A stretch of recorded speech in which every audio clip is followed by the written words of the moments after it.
नमस्कार दोस्तों, अनमोल वचन में आप सभी का हार्दिक स्वागत है। दोस्तों, क्या आपने कभी अपने आसपास ऐसे घर देखे हैं जहां सब कुछ होते हुए भी एक कमी हमेशा महसूस होती है?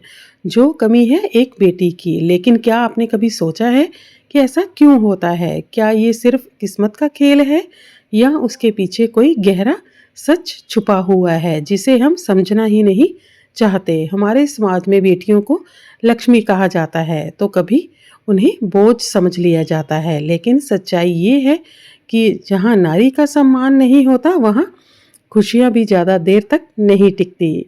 आज की वीडियो में हम आपको बताएंगे एक ऐसी सच्चाई जो शायद आपने पहले कभी नहीं सुनी होगी।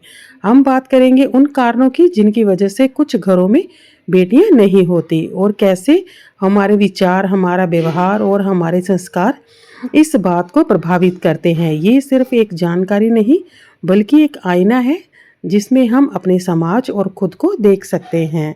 तो वीडियो को अंत तक ज़रूर देखें, क्योंकि जो बात आज हम जानने वाले हैं वह आपकी सोच बदल सकती है। कहा जाता है कि बेटी भगवान का सबसे अनमोल उपहार होती हैं।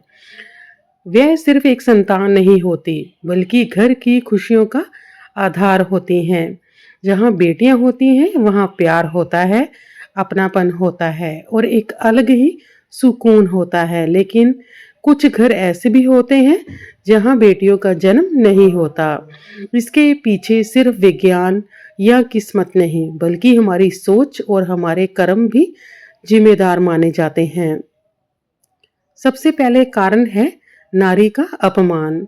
जिस घर में महिलाओं का सम्मान नहीं किया जाता, जहां उन्हें दबाया जाता है, उनकी भावनाओं को नजरअंदाज किया जाता है, वहां सकारात्मक ऊर्जा धीरे धीरे खत्म होने लगती है। शास्त्रों में भी कहा गया है, जहां नारी का सम्मान नहीं होता, वहां देवता भी वास नहीं करते। दूसरा कारण है बेटियों को बोझ समझना। कई परिवारों में आज भी बेटियों को जिम्मेदारी या खर्च के रूप में देखा जाता है। उनकी शिक्षा, उनके सपनों और उनकी इच्छाओं को महत्व नहीं दिया जाता। ऐसी सोच धीरे धीरे उस घर की खुशियों को खत्म कर देती है और वही सोच आगे चलकर एक संकेत बन जाती है। इसका तीसरा कारण है कर्मों का प्रभाव। हमारे जीवन में जो भी होता है वह कहीं ना कहीं हमारे कर्मों से जुड़ा होता है। अगर किसी ने अपने जीवन में महिलाओं के साथ गलत व्यवहार किया है, उन्हें दुख दिया है या उनका अपमान किया है, तो उसका प्रभाव आने वाली पीढ़ियों पर भी पड़ सकता है।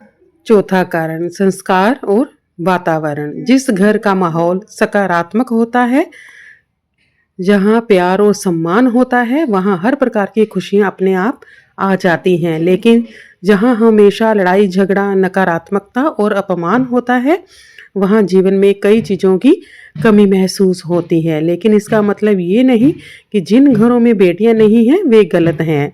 ये एक सोचने और समझने का विषय है, ताकि हम अपनी मानसिकता को सुधार सकें और एक बेहतर समाज बना सकें। हमें ये समझना होगा कि बेटी होना सिर्फ एक संजोग नहीं, बल्कि एक आशीर्वाद है। और ये आशीर्वाद उसी घर को मिलता है जहाँ पर उसका स्वागत दिल से किया जाता है। तो अब सवाल ये नहीं कि किस घर में बेटियां नहीं होती, बल्कि सवाल ये है कि हम अपने घर को बेटियों के लायक बना रहे हैं या नहीं। क्या हम अपनी सोच को बदल रहे हैं कि नहीं? क्या हम अपने घर की महिलाओं का सम्मान करते हैं या नहीं? क्योंकि बदलाव बाहर से नहीं, हमारे अपने घर से ही शुरू होता है। याद रखिए, बेटी सिर्फ एक रिश्ता नहीं होती, वह घर की मुस्कान होती है, वह माँ का सहारा होती है, वह पिता का गर्व होती है और पूरे परिवार की खुशियों का कारण होती है। यहाँ बेटियां होती हैं, वहाँ जीवन में एक अलग ही रोशनी होती है।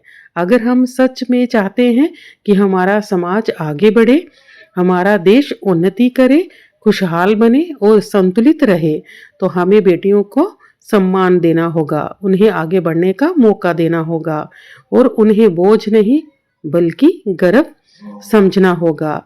अगर आपको ये वीडियो पसंद आई है तो इसे ज़रूर शेयर करें, ताकि ये संदेश ज़्यादा से ज़्यादा लोगों तक पहुँचे और चैनल को सब्सक्राइब करना ना भूलें, क्योंकि ऐसी ही सच्ची और सोच बदलने वाली बातें हम आपके लिए लाते रहेंगे अनमोल वचन में।